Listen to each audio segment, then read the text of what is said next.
Karate Vigilance. Welcome to Anxious Black Belt. Today's episode gonna be focusing on a post done by Barry Johnson Sensei. I never met Sensei Barry Johnson. I never seen his work, never seen his dojo. Uh, it just popped out on my social media. His lengthy post about rules of running a dojo, being vigilant in terms of bringing people into your dojo, interacting with people, and running and possible consequences of your choices when you're bringing other teachers, other partners, interacting with other clubs, bringing them going there, and you should be vigilant about this. And the post stood to me because in my dojo, I do pretty much completely opposite. I do not agree with a points that Sensei Barry is giving out how to run the dojo, what to do, and how to behave. That doesn't mean that I disrespect him. That doesn't mean that I don't like, might not like him.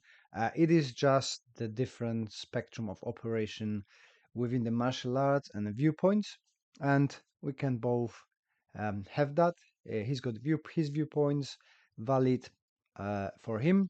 I've got my viewpoints valid for me. And for you, it's gonna be interesting to see which ones you lean more towards. Are you on my way or you prefer the way of Sensei Barry? So nothing against him, no hate towards him. It's just my vision of a running a dojo and how to do sparrings, how to do bringing guests in, and how to behave all around that. So I'm gonna read you out the his post, and then one by one I'm gonna go and put my thoughts on it and how I do it. So it's all based in reality and how I'm actually doing it at the moment, and it works for me. I with number one. So instructors who fail to acknowledge your authority or structure. Um, you wouldn't invite somebody who you don't trust, wouldn't you? At least I don't do. And the people who I invite to my dojo are usually my friends, or people who I know, or people who've been recommended to me. And they're respectful. So why would I bring somebody who is not respectful towards me or my group um, to train? I don't understand that really, but to a certain degree, I agree. If somebody is a dickhead, just get rid of them. Simple as that. Any guest who does not first consult, understand your curriculum, or recognize your leaderships undermine your dojo. No. So when I'm inviting people to my dojo, uh, I specifically invite them because they are different than me. I especially invite them because they have a different syllabus. I especially invite them to show my students that there are different ways, and I am not a authoritarian teacher. There is a room for learning from other people, and I am eager to learn from other people. I show and demonstrate clearly to my students that we all can learn, and bringing other people to the dojo is a good idea. And they can show the different ways. Maybe I can pick up something better and then adjust stuff to make better decisions for my students and make the better learning and better quality of martial arts. Make gifting easy with Benson and Clegg. Handcrafted cufflinks, luxury accessories, and a proper British style. Trusted since the 1930s by royalty. Get 15% off with code KARATE15, exclusively for Anxious Black Belt podcast listeners. Shop now at bensonandclegg.com. Loss of instructor authority, students' confusion, and erosion of your dojo culture. No. Uh, because somebody is a dickhead, it doesn't impact me at all. It just impacts them. I am not responsible for how people behave. I am responsible for my behavior in the dojo to show people um, what the culture in the dojo is. It doesn't come from the guest instructors, it comes from the instructor who leads the class, who leads the club. So, me being chilled and having a person um, come in the dojo being disrespectful, it's sign of my control. Okay, you showed your stuff. Thank you very much. We appreciate you, but we're not gonna invite you again. For me, being all protective and stuff like that shows that the wrong signals and that I am insecure in the dojo. So for me, people can come in, teach, My students can judge if they liked it or not. If people are misbehaving, they just simply will not be invited again. Second one ties up into this one. So the guest instructors who disrupt your syllabus or teaching method. Again, I am bringing the guest instructor to do exactly that, to show my students that there are different ways, different options, and have fun. My students are with me for a reason. They want to learn from me. They stick to me. They respect me for that. They don't moving the dojo. If they want to move the dojo, those are open. They can go train somewhere else. If one instructor who comes in and does something different, underline and undermine your authority in the dojo, there's something wrong. Then you either a very insecure and your students feel that, or your structures are wrong. Because if somebody comes for one session to teach and your whole club falls apart, there's something wrong with the club. It doesn't impact my training standards when somebody comes in and shows something different. Students just learn a new way. They can have a look at it, and if they want to train like that, they can go to the other club. If they would prefer my stuff, it is they're staying and training with me. But it's nice to see what other people do, and that gives you an insight to where you're gonna go somewhere else train, what you might expect, and how people work together. Number three, visitors wearing rank without first asking permission. Rank display without introduction or protocols is a silent assertion of status.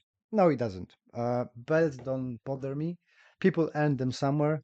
They bring in, they coming in. If they're only a guest, doesn't bother me at all.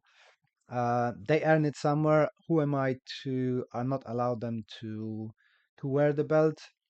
I don't have a problem with that. Doesn't impact me at all. Doesn't upset me.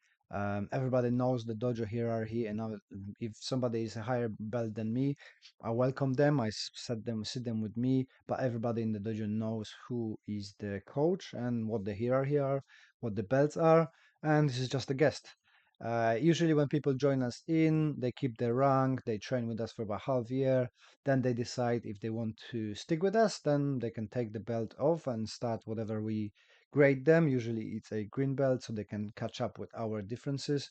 But it doesn't bother me. I've got people coming to train with me wearing their belts, and I don't see the problem. They legitimately earned it.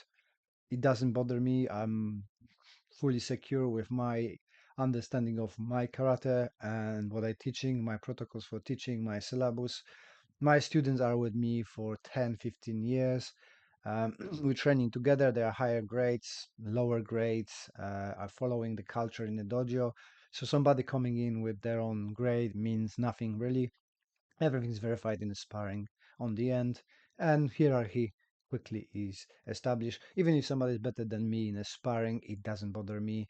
I congratulate them, but it's my club and rules are simple. I'm teaching, and I'm comfortable with that. If you don't like it, those are open. Go somewhere else. If you want to train with us, wear whatever you want.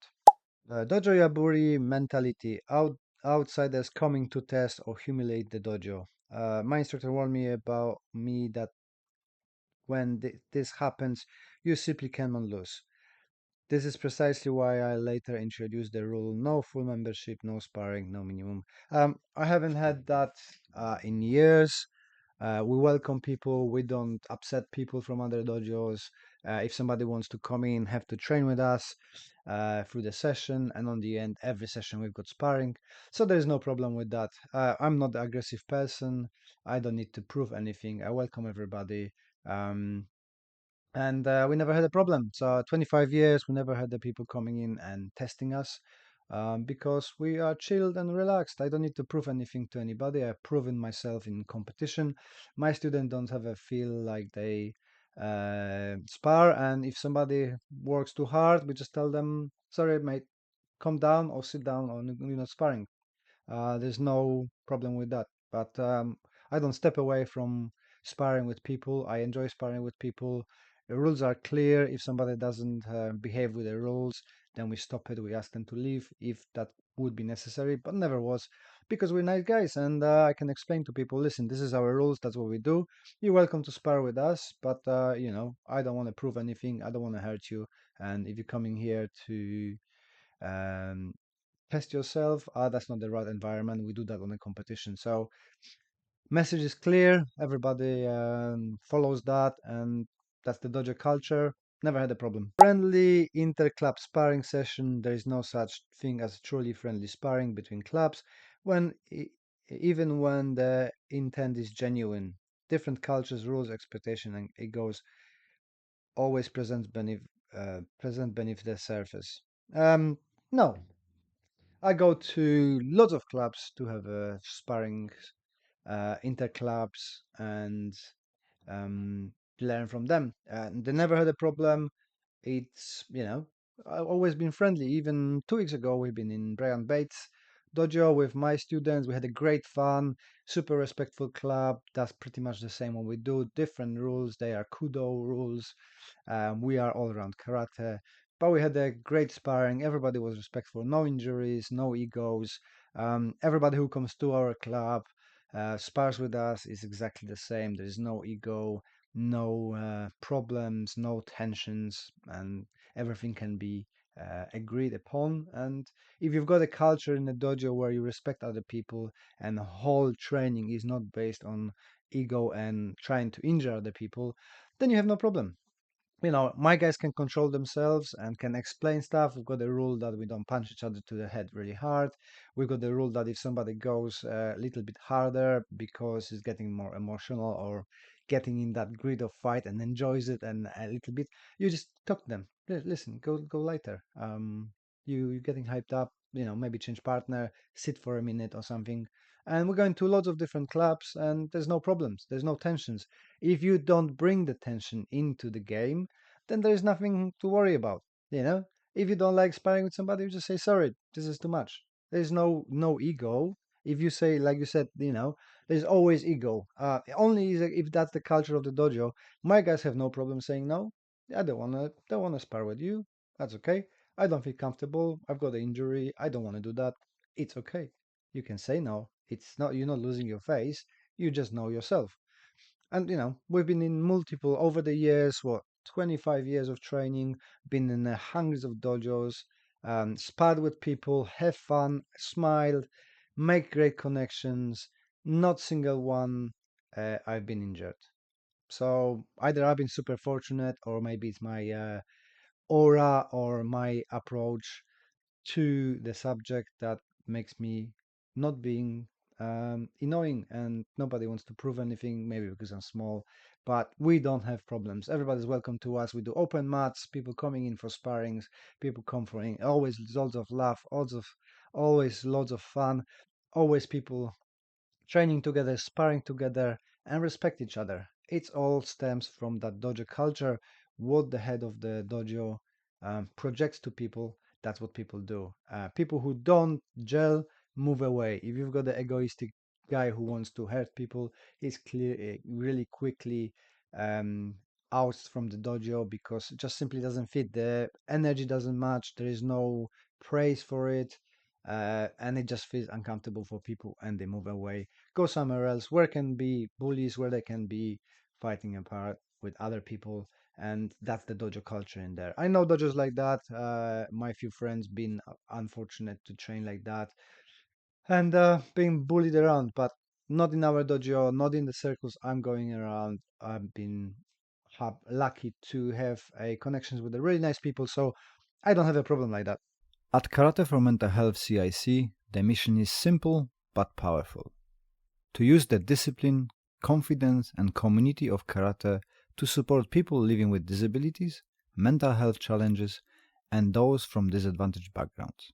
Through your support, Karate for Mental Health provides free karate training, helping individuals grow stronger, physically, mentally, and emotionally.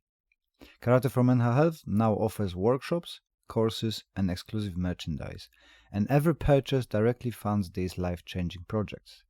Join the mission, make an impact. Enjoy 15% of your purchases with the code AAB15.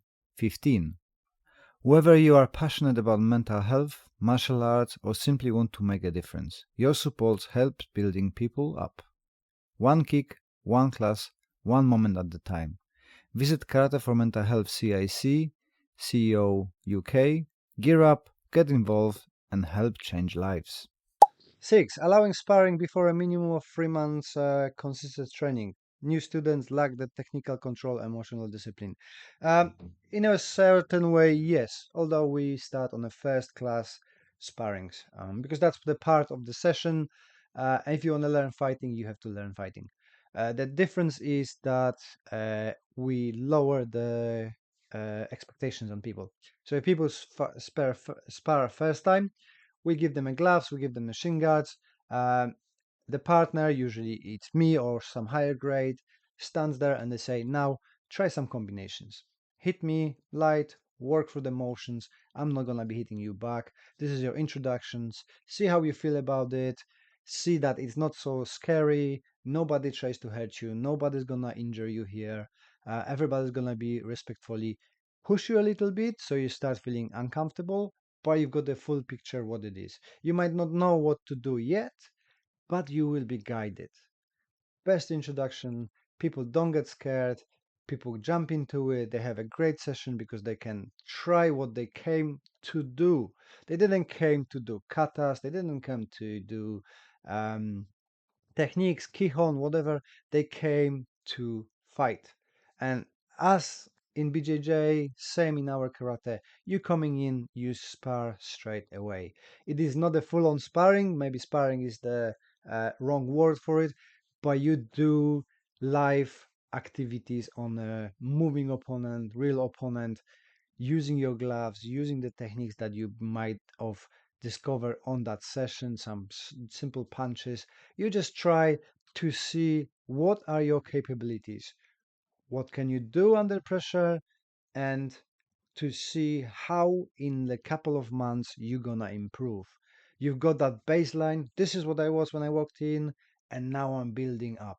So, sparring first day, straight away in, but intelligent sparring, smart sparring, and not trying to destroy people and not allowing people to destroy other people. And again, it all stems from the culture in a dojo.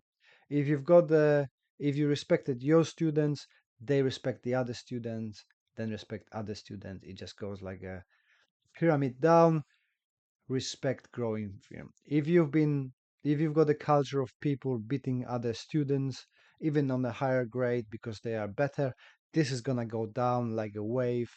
We call it a wave in army that the older members of the group bully the other younger ones, and then when the younger ones grow up, they bully next person, and it goes like a wave following down. So if you are a good leader, promoting the fairness, taking care of your students, there shouldn't be problems like that. The friendly joker in kumite. Kumite must be serious and focused from start to finish. And again, to a certain degree, I do agree. Their safety is important. The don't taking a too jokely is important. Don't messing about because that's what creates a injuries and kind of miscommunications between people and different kind of frame of training. But to be 100% serious in sparring in a club where you're not a top athlete, you're just coming for a relaxation, well-being, fitness, no, we are relaxed. We laugh about it. You know, if somebody pulls something really nice, you congratulate them. If you do something stupid, you apologize. You relax during sparring so you don't get any injuries. If you all the time tense and try to fight for 100%, you get tired, you gas out, injuries happen, bruises happen. Spar light, spar relax. On competition, it's full focus you can put in, but people understand that adrenaline gonna do that for you. On sparrings, having fun, trying things that you learn, messing about to a certain degree is okay. Because if you are all serious about only winning and doing stuff, there's no way you're gonna try and make work things that you learn before that are new. You need to have that relaxation, that fun aspect, that gaming aspect that encourages you to try new things, try new shit. It's not gonna work. Your partner gonna stop you, but they're not gonna beat you to pulp and punish you for that trying. it needs to be relaxed. It needs to be friendly. You're training together. You're not the competitors. You're training together. You're building each other up. So have fun, train well, train good, train smart. Allow people to do stuff. Allow people to relax. There is time and space for seriousness, and there is time and space for relaxation in sparring. Both work well. If we're preparing for a hardcore competition, then you've got that 6, 7 weeks of hardcore work, but that's on the pads, that's on the partner work. Sparring, you don't want to get injuries, so you don't go 100%. You train smart. You see that more and more growing now. Boxers doing very light sparrings, MMA guys doing very light sparrings. Muay Thai always been doing messing about and light sparrings. And there are top killers in the ring, in a cage, in a whatever you want pit. Light training is better than a serious old-fashioned Japanese one, and it is based on evidence from all combat sports. Most of the combat sports employ gaming, gamifying, relaxations. We learn better when we game. 8. Students who have trained elsewhere and refuse to adapt to your ways. And to your ways. That we can break it two ways. So it's a technical way. So you want them to be exactly like you, carbon copy technically. And this part I disagree. To follow the dojo rules and adapt to the environment they're training with. I agree. If you're training with us, you have to do what we do. It's simple as that. If you don't like the rules, doors are open. Go somewhere else. There's plenty of dojos around. I'm sure they're going to welcome you and you're going to be fine there. Technically, I don't agree with that because I want the students to have their own style of karate. I don't want them to have a copy of me. I want them to grow and explore. I've got a wrestling background as well. I done BJJ. I done little boxing. So I took all this stuff that works for me. This is core of my experiences. This is my expression of karate. I've got concepts, I've got basics, rules that I apply to make it work for me. So if somebody comes from a different style and doesn't have that wrestling background, doesn't do BJJ, it's very difficult for me to expect them to be just like me. But I've got few students who came from Wadoryu, Sekijuku, Shotokan, Shorin Ryu, and so on, Goju Ryu. So I allow them to do stuff that is in them. We do the same kata, but in a different way. I don't see the problem. If they can make it work in applications, all good. I have no problem whatsoever. They do what they need to do to create a system. We're following a syllabus. Again, our syllabus is a little bit different to regular karate because we are a skill driven instead of a names driven and techniques driven. We've got outcomes and goals. So for example, 10th q is a break falls, 9th q is basic punches, then basic kicks, basic throws, and so on and so on. And it builds up on skills, not on specific combinations of the techniques. So there's lots of freedom within our syllabus. And if people coming first, second dance from the other school, it's going to be very difficult to force them to forget what they've done and teach them my way.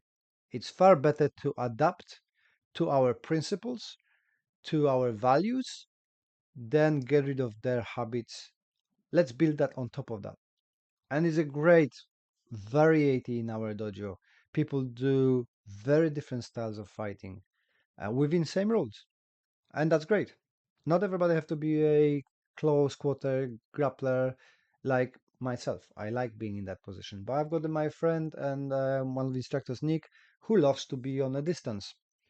He likes punching from a distance. He's really good in keeping that distance and not allowing himself to get into a scrapple. So he's punching, he's keeping away, he's great with kicks. I'm shit at kicks. So why should I force him to be doing techniques that I don't want him to do?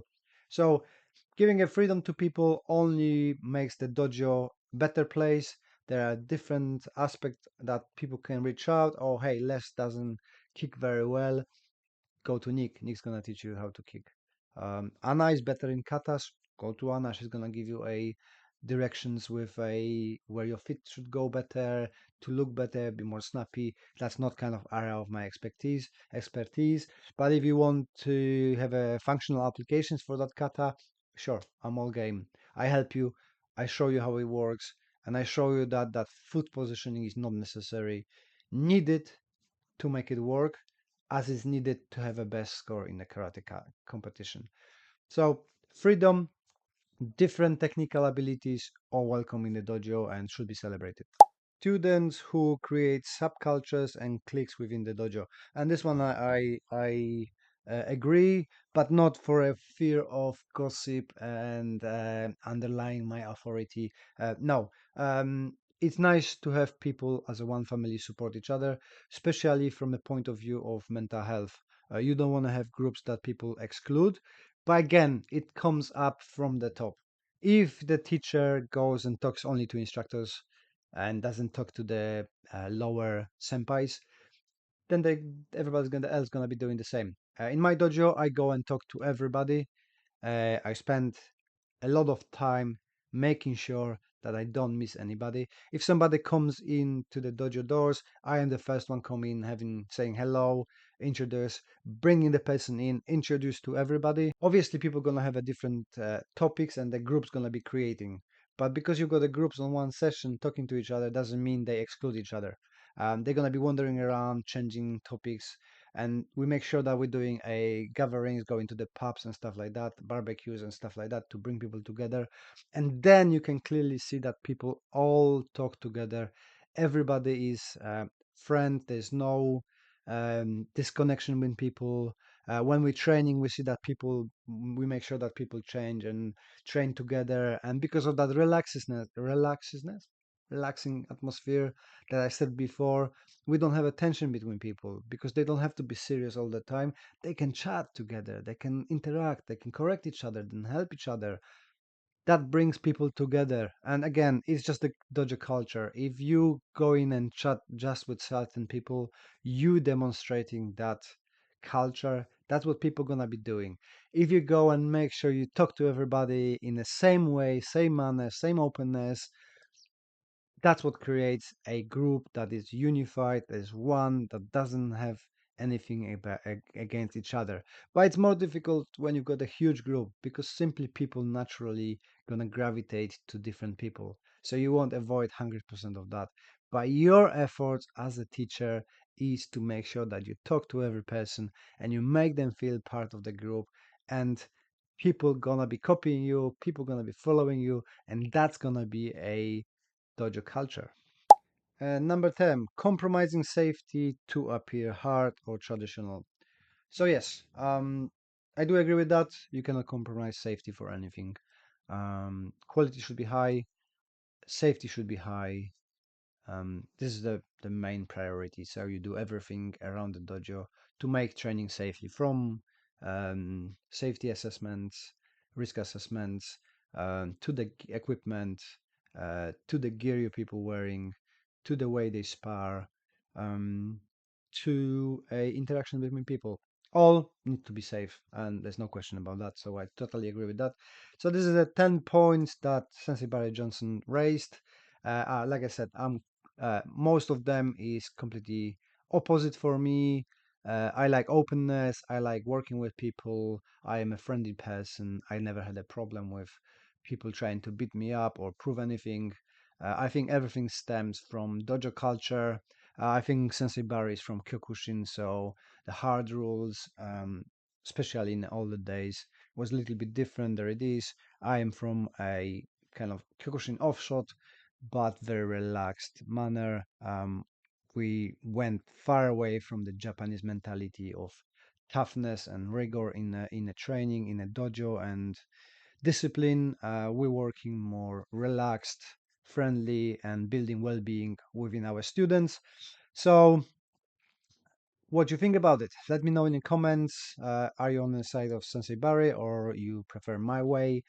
Be interesting to read that. Um, yeah.